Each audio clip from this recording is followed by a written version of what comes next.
El occidente asturiano ha sido una de las zonas más castigadas por los múltiples incendios de estos días.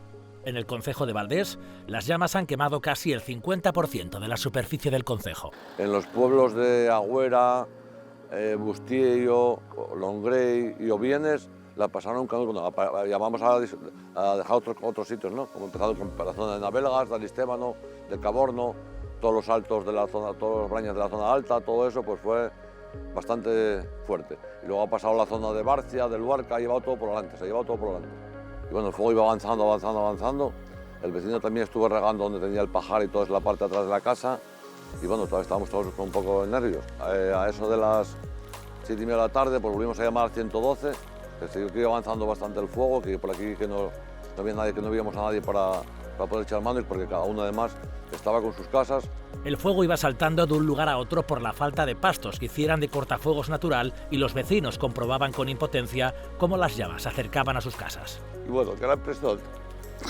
Era bastante impresionante todo, que pues a la mitad se controló todo.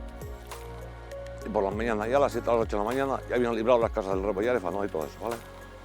Se pasa nervios, sobre todo porque sobre todo, no sabíais sí, cómo iba a acabar todo. Sí, bastante porque es muy duro, además es muy duro, ¿eh? Porque venía un aire tremendo, que se pasaban las llamas 20 metros por aire, se saltaban la carretera general y saltaba todo, ¿sabes? Las altas temperaturas y las fuertes rachas de viento propiciaron que las llamas avanzaran rápidamente y muchos pueblos estaban en peligro. Pues corrieron peligro estos pueblos, todos por ahí, por los que están a la orilla del monte. Un peligro, hombre, porque era un día muy apropiado para que quemara todo, de la seca que había. Aquí tiene habido incendios que se apagaban más fácil, ¿qué tal? Además había gente, que ahora no hay nadie. En estos pueblos, en un pueblo de 30 vecinos ahí, quedan 3. ¿Qué te parece? Y aquí igual, este pueblo. O sea, que no hay gente en este pueblo. ¿Quién la va a pagar? Nadie. Y, hombre, a mí me quemó un monte de, ya digo, 150 áreas, que tenía pinos tirados, grandes, algunos tan anchos como esta mesa. Mariano tiene 84 años y sabe que para que la zona vuelva a ser lo que era, tienen que pasar muchos años. Eso posiblemente no lo veo. Lo que pasa, que verde se va a poner esta primavera ya. Pero ya sé el hecho de eso que hay. Nada más. El pino que había, la riqueza que había, de todo, porque había, pues eso murió. Luego la fauna, había jabalíes, eso seguramente desaparecieron de ahí, marcharon o quemaron, una de dos. Y eso es lo que pasa, que perder siempre se pierde. Por poco que pierda, todo el mundo pierde.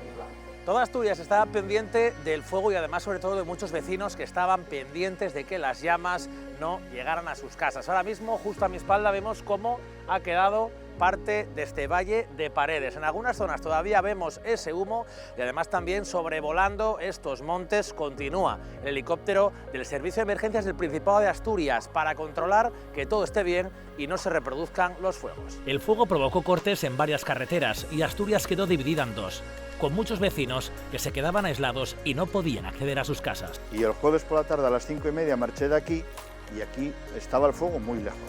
Y cuando llegué a Gijón a las 7, a las 8 de la tarde, ya estaba todo cortado y en Cadavedo y entre vías había un fuego y no permitían pasar para acá.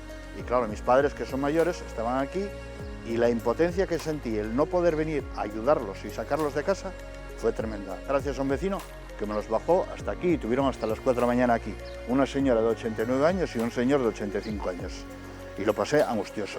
En pueblos como Agüera, fueron los propios vecinos los que tuvieron que defender sus casas del fuego al ver que la ayuda no llegaba a causa de los numerosos focos activos que había en la zona. Una noche horrible porque nos vimos aquí cercados por el fuego llegaba a las casas y aquí pues apagando el fuego los ganaderos y un señor de ahí de Bustillo que tiene una cuba de desatasco que se llama Miguel y lo tengo que decir, que nos echó una mano y si no nos hubieran librado las casas. Mira, desde allí todo lo que veíamos era fuego, llegando a los pueblos, a aquel pueblo, a este y a aquel, pero todo a la vez. No es que fuera el fuego andando hacia allá ni hacia acá, era todo un fuego, todo. Me gustaría que se supiera el porqué de este fuego, porque es que era un fuego que no, aquí vimos fuegos toda la vida, pero como este, ninguno. No lo digo yo que tengo 62 años, gente más mayor lo está diciendo igual, que nunca vieron un fuego como este. Todos los vecinos coinciden en que es desolador el paisaje que ven desde sus ventanas, pero se alegran de no tener que lamentar daños personales y esperan que poco a poco estos pequeños pueblos vuelvan a recuperar su paisaje.